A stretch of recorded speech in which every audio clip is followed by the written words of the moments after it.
What's up, jammies? Welcome back to another episode of Ricky's Ram Jam presented by Barefoot Wine, and the wine is flowing today. What a thrilling overtime win against the Seahawks last Sunday. I am still riding that high. That D-Rob one-handed catch, that is like sugar plum fairies in my brain.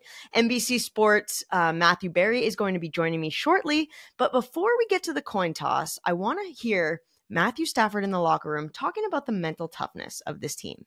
You know, we got down there and didn't score a touchdown from the one. We had a punt block. It was a crazy one. It was all over the place. It took a lot of mental fortitude and strength and belief in each other to win that, and that's what it takes, and we have that, so that's great. So, yeah, I mean, we lose Puka in the game, Rob goes out. I mean, it was just all sorts of things we had to overcome, and we were able to do it. Time now for the coin toss. One of the options last week was 2 sacks. Well, jammies, how about 7 sacks, 3 interceptions, and a pick 6? The defense said, we'll take your 2 sacks on the coin toss and blow that out of the water. And what a day by the defense. I went back and looked at the comments. A lot of you guys called the 2 sacks or over, and boy, did they deliver. Before I give this week's options, I want to play a clip from Coach McVay on the defense's identity. Mental toughness, the physical toughness, especially of this defensive group.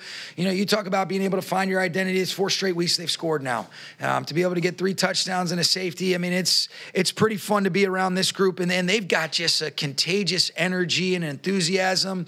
And there'd be a lot of reasons for them to be upset with what the offense was doing today, and I never sensed that. And I think that is such a cool thing. And what an identity that is. Okay, so let's keep it going. Option 1, a score by the defense, another defensive score in any fashion, points from the defense, or a Kyren Williams rushing touchdown. What's it going to be? Option 1 or 2? Comment below. All right, joining me now is Matthew Berry, and we are in the presence of acting greatness. Okay, your Twitter bio has you as the highest grossing actor of all time on a per movie basis. Matt, walk us through that.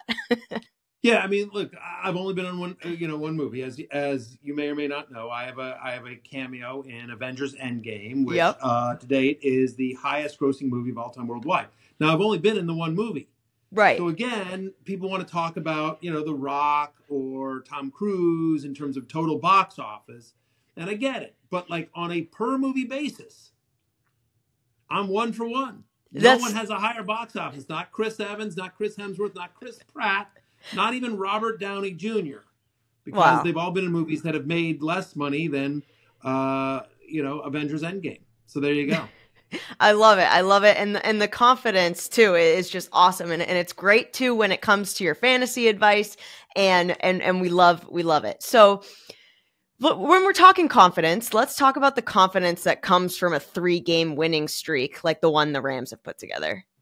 For sure. I mean, obviously, look, I think it sort of breeds itself, right? It's just sort of you buy into this. And I think that when you are the Rams and you've dealt with the injuries, and I think people were unsure what there was going to be of this team coming into the season, right? I think coming into the season, the expectations were, well, the Niners are awesome, right? And the Seahawks might emerge. We don't know what we're going to get out of the Cardinals. So they've got a hot rookie. But, with the Rams, we lose Aaron Donald, so we lose like our defensive superstar here. Matthew Stafford, can his back hold up throughout the year? Cooper Kupp and Puka Nacua both dealt with injuries during last year. And so what's going to become of this team? And so being able to sort of right the ship and get some wins while some of these big name guys were out, right? While Kupp was out, while Nacua was out, right? And so I think that's, it only helps to believe in the team. The other thing that I'll say is, I know this having talked to a number of players, this is not going to be a surprise to you, Ricky, or to anyone that listens to this or that follows the Rams closely, but I can tell you from a national perspective, from a league perspective, when you talk to players, when you interview people around the NFL, there may be no coach in the NFL whose players respond the way those guys do to Sean McVay. Like, he is truly a player's coach. I think it's partially because he's basically their age, right? But he speaks their language, right? I mean, they get it, and they're willing to just go to battle for him in a way that he relates to them in a way that a lot of coaches just don't have that ability. As the fantasy guy and New York Times bestseller of Fantasy Life, did you expect the Rams defense to put up that many points against an offense like Seattle? No, I didn't. What a shocking game that was. I mean, honestly, like, because it could have gone a couple of different ways. Credit the Rams defense for playing tough. Look, they got to Geno Smith. Geno Smith has actually played at a really high level. Now, 2 bad throws in the red zone, which I'm sure he would like to have back. And they got after him and they played good defense. Geno, they forced him into some errors that he doesn't normally make. Overall this year, Geno and playing in Ryan Grubb's offense, they're throwing over 70% of the time. He's, all the underlying statistics are overall Geno's played really well. So it was unexpected by the Rams in terms of how well they played, and credit to them because, I mean, that was a game they easily could have lost. And I think probably a lot of people expected them to. Right. Yeah. And it's such a young defense, but to see 7 sacks, a pick 6, 3 interceptions, and they got me 22 points on the defense. So it was really, really fun to watch. And like Jared Verse, their young first round pick, seems to just be on every play. And him and Braden Fisk, it's just been so exciting to watch. We do, I'm part of Football Night in America at NBC Sports, obviously. And I'm also part of the post-game show that we do for Peacock. So we do after Sunday Night Football, there's a post-game show that airs on Peacock. And this past week, we did our mid-season awards.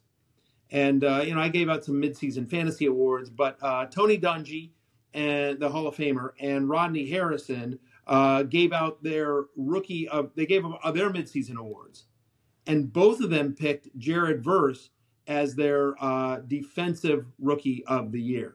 So on fire.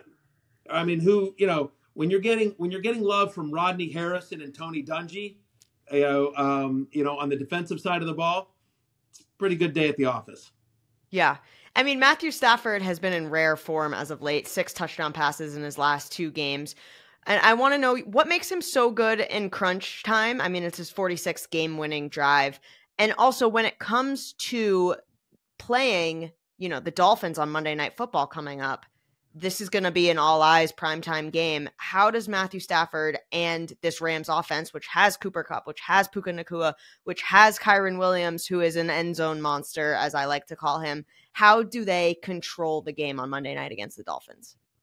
So let's start with the first question, which is Matthew Stafford. And I think one of the reasons, this is a guy that has, going back to his college days at Georgia, this is somebody that has been in the spotlight, that has been in big games. It's not like he was like a backup for, Appalachian State, right? I mean, this is somebody that, like, when you play in the SEC, when you play at a big time program like he did, you're sort of used to these pressure moments. And so I think experience, I know he had some tough years in Detroit, but ultimately, Stafford, while he did have some tough years in Detroit, I think that sort of helped mold this, right? So number one is, like, you deal with the pressure that comes with being a starting quarterback in the SEC at a big time program, right? And then you go to Detroit, where, let's be honest, like, there were some lean years there where there wasn't a lot around him. So it was sort of like, hey, Matthew, put on your Superman cape and go win this by yourself, because we don't have much else to help you out. And there was a lot of one-man band stuff with Stafford during some of the lean years in Detroit. And so I think all of that experience, along with the fact that he's just been doing it for so long and been doing it at a high level for so long, gives him the confidence to know, okay, all right, what's the score? How much time do we got? Let's go get this done. The one thing that I keep hearing when I talk to scouts, when I talk to people about Stafford, one thing they just say is, the thing about Stafford is that there's literally not a throw he can't make. He can make every throw. There are some quarterbacks in the NFL that can't, right? There are some that can't that can't do it long. There's some that can't do the touch passes. There's some that struggle over the middle, some that struggle on the outside routes. Matthew Stafford can make every throw you need a quarterback in the NFL to throw. He doesn't even need to do them all. He doesn't always do them all, but he literally has the ability to make every throw you need. And so when you're Sean McVay and you're trying to say, like, okay, this is how many yards we need to go, and this is what we need to get done in this time frame, you've sort of got the whole kitchen, the whole cookbook, as it were, for your eating pleasure. For a terrible analogy. I lost my way midway through that. But you know what I mean? My point is sort of like, okay, you know, I need an 8-yard out route. Okay, I know what to do. Like it just gives them so much flexibility. Absolutely. So what are you looking for this Monday night matchup? So the Rams open up as, we're expecting fireworks, right? So the over-under is the last number I saw as of this taping, it was at 50. Rams are 2.5-point favorites. I like the fact that it's at home for the Rams. Obviously, Miami has to, but this is going to be tough. You know, Miami has lost 2 straight since Tua Tagovailoa came back. Tough losses, right? And so now they come in to Los Angeles. I think the key here for the Rams is going to be stopping Devon Achane. Over the last month, the Rams very quietly 6th best against the run in the NFL. They're a top 6 run defense over the last 4 weeks. And so Devon Achane, who's been so good for Miami offensively, slowing him down. And then, of course, you've got to deal with Tyreek Hill, right? So ultimately, I think they'll be able to. We think a lot of points are going to be able to be scored here. I think what's also important, by the way, and some of this is driven by who they played, but the Rams over the same time period, over the last 4 weeks, they're the 7th best scoring defense in the NFL. They've gotten a little bend, don't break, right? Obviously, like we saw it against the Seahawks, right?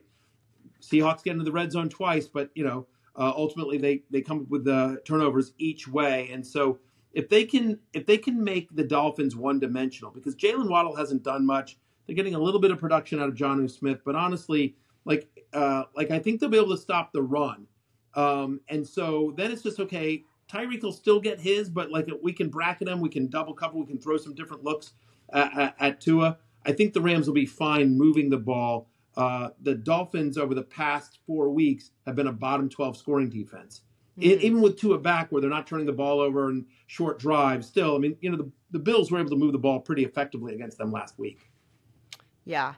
Before I let you go, I'll do my Ram Jam questions, but you're famous for your Monday Night Miracle tweets and, this huge matchup that we're looking at, the Dolphins and Rams under the lights. Which Rams player do you think will have the biggest night for a Monday Miracle? I'm going to say Puka Nacua. I feel like, is Kyron going to be awesome? Sure. Is Cooper Kupp going to be awesome? But I think it's going to be Puka Nacua. And here's why. My guess is that he is embarrassed about what happened last week, about, being ejected from the game. In his first game back after, not his first game back, but his second game back after missing so much time with the injury. And so I think that, we know that Stafford and Kupp and Nacua are also close. And so I think that on a national stage, Stafford's going to want to get Nacua involved. Hey, welcome back. Hey, all's forgiven. I know there was a bad moment for you in your young career. I think he's going to want to get him with confidence. Again, that's sort of you sort of talk about Sean McVay and his coaching being a player's coach, right? How many times have we seen a player fumble and then you never hear from that player again? There's a lot of old school coaches like, hey, you fumbled, you're out. We'll talk to him maybe next week. But McVay isn't that guy. He's the opposite. He's goes right back on the butt, get back right out there. Hey, you fumbled. All right, we're giving you the ball 3 straight times right now. You know what I mean? So, and I just think, in addition to his awesome skill set, I do think that they'll try to make an effort to get Nacua going and get his confidence back after last week. Absolutely. Okay, Ram Jam is the last part of this interview, rapid fire. What would be your perfect day, Matthew Berry?